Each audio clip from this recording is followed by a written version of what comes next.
বিগত 15 বছর কি হয়েছে আপনি যতটুকু জানেন আমিও ততটুকু জানি। বিগত ফ্যাসিস্ট সরকার এই পুলিশকে ব্যবহার করেছে। আপনি নিশ্চিত থাকেন আমি এই জেলার পুলিশ সুপার হিসেবে বলছি, এই দিনাজপুর জেলার এই ফুলবাড়ি থানার যত পুলিশ আছে কোন পুলিশকে কোন রাজনৈতিক দল বা কোন সরকার ওই ফ্যাসিস্ট সরকারের মতো ব্যবহার করতে পারবে না। এই জেলায় এটা হবে না। আমি থাকতে এটা আপনি নির্দ্বিধায় লিখে রাখতে পারেন। আমি আরেকটি জেলার পুলিশ সুপার ছিলাম, আপনাদের পার্শ্ববর্তী একটা জেলার নাটোর জেলার পুলিশ সুপার ছিলাম, সেখান থেকে আমাকে এখানে পদায়ন করা হয়েছে। তো ওই একই কাজই আমি এখানে করতে এসেছি। তো আপনারা বলেছেন, বেশি কিছু কিন্তু বলেন নাই, যে বিগত ফ্যাসিস্ট সরকারের কথা অনেকটাই বলেছেন, যেটা সবাই জানে, সেটার উত্তর আমি দিয়েছি। এখন বিগত ফ্যাসিস্ট সরকার কি করেছিল? গায়েবী মামলা দিয়েছিল। আর এখন যদি একটা 323 বা 325 বা 326-এর ঘটনা ঘটেছে 3-4 জনের বা 5 জন লোকে করেছেন, আপনি বাদিয়ে মামলা দিলেন 505 জনের নামে, তাহলে বিগত ফ্যাসিস্ট সরকারের আমলের যে মামলার হয়রানি আর এখনের এই মামলার হয়রানির ভিতরে কোনো পার্থক্য আছে?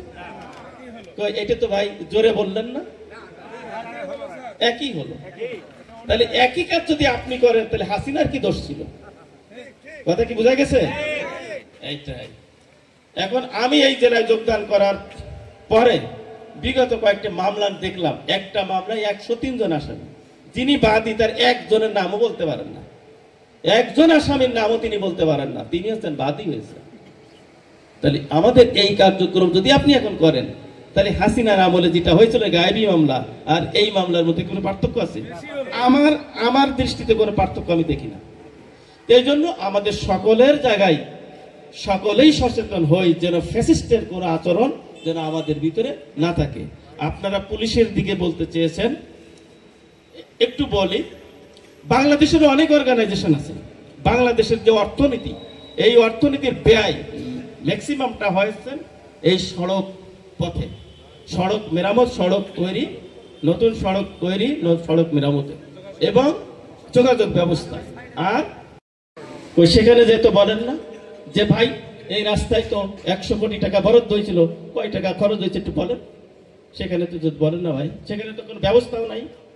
আমরা ওপেন, একজন ভাই বলতে বলতে, আপনারা অনেক বলেছেন, বলতে বলতে আমাদের ওপেন হাউস ডেটাও সংস্কার করতে চান, এখানে খোলা ডে বলতে চেয়েছেন। আপনারা এই পর্যায়ে পুলিশকে যেতে চান, আমরাও এই পর্যায়ে যেতে চাই। ঠিক আছে, আপনি এই পর্যায়ে আমাদেরকে নিতে চান, আমরাও যেতে চাই। হ্যাঁ, কেন যেতে চাই? এই ফুলবাড়ি এলাকায় কত মানুষ আছে? 2 লক্ষ, বেশি। আপনার এক মুরব্বী বলতে বেশি, তার মানে ওনারটাই সঠিক, 3 লক্ষ। 3 লক্ষ মানুষের নিরাপত্তা দেয় কয়জন? 52 জন পুলিশ। 52 জন পুলিশের ভিতরে অফিসিয়াল কার্যক্রম, কোর্ট, প্রতিদিন ঘুম টুম দিয়ে কয়জন 24 আওয়ার থাকতে পারে? ভাই আপনি বলেন। 15 জন, আমি আরো 5 জন যোগ করে দিলাম, 20 জন লোক অল টাইম থাকতে পারে। এর বেশি তো পারে না, আপনার কথা, কিন্তু আমরা বেশি থাকি, আপনার কথা আমি ধরে নিলাম। তাহলে 20 জন মানুষের পক্ষে কি এই 3 লক্ষ মানুষের নিরাপত্তা দেয়া কঠিন কিনা সহজ? তারপরে আপনাদের সামনে এসে আমরা হাজির হচ্ছি, চ্যালেঞ্জ। তো আপনাদের কথা শুনে খুব ভালো লাগছে। সবাই এইটাই চান যে আমরা নিরাপত্তার ভিতরে থাকতে চাই, নির্বিঘ্নে চলাচল করতে চাই, সবার কথা একই। ঠিক আছে, এই জন্য